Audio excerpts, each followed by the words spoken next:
काम जब शुरू हो गया तब जानते हैं तो हम लोगों को तो याद रखना है और इन सब चीज़ों को नई पीढ़ी तक पहुंचाना है। इसलिए चाहते हैं कि उनके जीवन के बारे में, उनके काम के बारे में नई पीढ़ी के लोग जानेंगे, तभी ठीक ढंग से समझ पाएंगे कि लोगों को कितना संघर्ष करना पड़ा और किस तरह से देश आज़ाद हुआ। फिर देश को एक इसमें जो एक पुष्प अर्पित कर रहे हैं माननीय मुख्यमंत्री महोदय और माननीय मंत्री शिक्षा, माननीय मंत्री स्वास्थ्य, माननीय मंत्री भवन निर्माण विभाग और साथ ही साथ हमारे पदाधिकारीगण।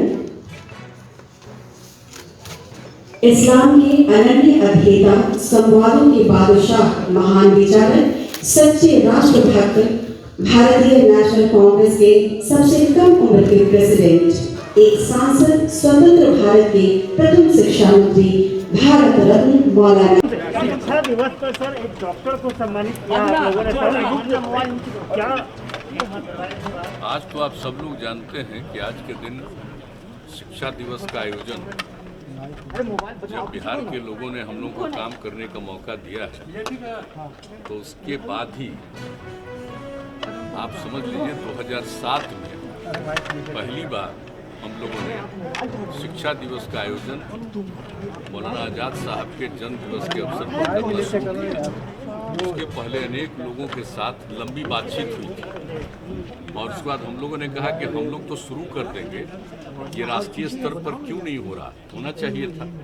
लेकिन हम लोगों ने जब शुरू कर दिया 2007 में, और उसी के बाद यहाँ से पत्र भी लिखा सेंटर में, और उसके बाद सेंट्रल गवर्नमेंट ने भी उस समय स्वीकार कर लिया और 2008 से फिर शिक्षा दिवस का पूरे देश में आयोजन उनके जन्म दिवस के अवसर पर 11 नवंबर को शुरू। तो हम लोगों ने काम शुरू किया और आप जानते हैं कि इसको लेकर के शिक्षा दिवस के अवसर पर हम लोग बहुत बड़ा कार्यक्रम का आयोजन करते रहे। अब इन दिनों जो कोरोना का दौर चला है, इस बीच में कोई भी बड़ा कार्यक्रम करना अभी उचित नहीं है, लेकिन फिर भी होना तो चाहिए। इसलिए संक्षिप्त रूप से ही ये किया गया और जो उनको पुरस्कार देना है, उनको डॉक्टर झा जी को पुरस्कृत किया गया, जो उन्होंने काम किया जिसके बारे में आपको पता था। लेकिन हर बार हम लोगों ने जितने तरह से शिक्षा दिवस के अवसर पर और इनकी स्मृति में लोग याद रखें कितना बड़ा काम किया मौलाना आज़ाद साहब देश की आज़ादी की लड़ाई में, और वो उस समय के राष्ट्रीय अध्यक्ष, कांग्रेस पार्टी के अध्यक्ष भी रहे। और उसके बाद जब सरकार जब आज़ादी मिली और उसका 2 हिस्से में बंट गया देश, और क्या बुरा हाल हो गया, इसके लिए बापू कितना घूम रहे थे, सब लोग कोशिश कर रहे थे। और उसी समय सब लोग जो जा रहे थे, अल्पसंख्यक समुदाय के लोग, तो इन्होंने ही कहा था कि भाई देखो ये देश आपका है, यहाँ से क्यों जा रहे हैं। तो उसके बाद ही ये ऐसी बात आई कि उसके बाद ये रुका और तब जाकर के शांति हुई। तो उनका योगदान बहुत बड़ा है और उसके बाद उनको शिक्षा मंत्री का पद दिया गया। उन्होंने शिक्षा मंत्री के रूप में भी बहुत काम किया इस देश में, प्रारंभ कर दिया।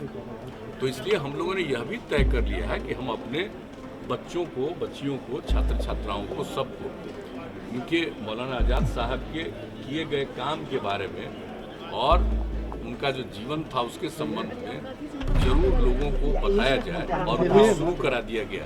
तो ये सब काम हम लोग प्रारंभ से, और शिक्षा विभाग को हमने कहा था, तो मैं इस बात के लिए शिक्षा विभाग को धन्यवाद देता हूँ कि उन्होंने ये काम भी शुरू करा दिया। हमने एक कार्यक्रम में यही अनुरोध किया था कि इस बात को शुरू करा दीजिए, तो अब उसके लिए भी उन्होंने शुरू करा दिया, तो मैं धन्यवाद देता हूँ। तो ये सब काम जब शुरू हो गया तब जानते हैं तो हम लोगों को तो याद रखना है और इन सब चीज़ों को नई पीढ़ी तक पहुँचाना है। इसलिए चाहते हैं कि उनके जीवन के बारे में, उनके काम के बारे में नई पीढ़ी के लोग जानेंगे, तभी ठीक ढंग से समझ पाएंगे कि लोगों को कितना संघर्ष करना पड़ा और किस तरह से देश आज़ाद हुआ। फिर देश को एक इसमें जो एक बहुत ही खराब स्थिति उत्पन्न हुई, तो उसको फिर से सामान्य बनाने का पूरा प्रयास किया। तो इन सब चीज़ों के लिए उनको हम सब दिन याद रखना चाहिए। इसलिए आज के अवसर पर उनके प्रति हम लोग सब इस बात के लिए आए हैं, उनके प्रति अपना सम्मान प्रकट करने के लिए, उनके प्रति आदर प्रकट करने के लिए आज का इस शिक्षा दिवस के कार्यक्रम पर उपस्थित होने का मौका मिला। और इसीलिए किया गया कि भाई अगर हम लोग शुरू कर देंगे तो आप जान लीजिए कि बहुत लंबा कार्यक्रम है, तो फिर तो आप जानते ही हैं कि अभी जरा सा इन सब चीज़ों पर रुकावट है। इसलिए हम लोगों ने औपचारिक रूप से जरूर ये कार्यक्रम कर लिया, लेकिन अब जरूर इतना घट रहा है, अब जो स्थिति हो रही है कोरोना की और अपने यहाँ जो ट्रीटमेंट हो रहा है सब चीज़ देखिए, और किस तरह से सब कुछ टीकाकरण का काम चल रहा है, तो इन सब चीज़ों के बाद अब मुक्ति मिलेगी, हम लोगों को पूरा उम्मीद है। और जब मुक्ति मिल जाएगी तो फिर सामान्य परिस्थिति में सब कुछ हो। इसलिए आप सब लोगों को बहुत पर आपने बहुत तैयारी भी की थी सर, और क्या कितने लोग आए होंगे सर? क्या बहुत लोग, देखिए छठ पर्व के बारे में तो जो भी बात हो उसके बारे में तो आप सब लोगों से जब तक हम लोग चर्चा करेंगे तो आपने देख लिया कि इस बार छठ पर्व में बहुत लोग शामिल हुए और बहुत ठीक ढंग से शामिल हुए, कहीं कोई अशांति नहीं रही, ठीक ढंग से हुआ। हम सब लोगों का अभिनंदन करते हैं और सबको बधाई देते हैं। रिपब्लिकन न्यूज़ से जुड़ने के लिए सब्सक्राइब बटन दबाकर चैनल को सब्सक्राइब करें। नोटिफिकेशन प्राप्त करने के लिए यहाँ बेल को दबाएं। वीडियो अच्छा लगे तो लाइक करें और दोस्तों के साथ शेयर करना ना भूलें।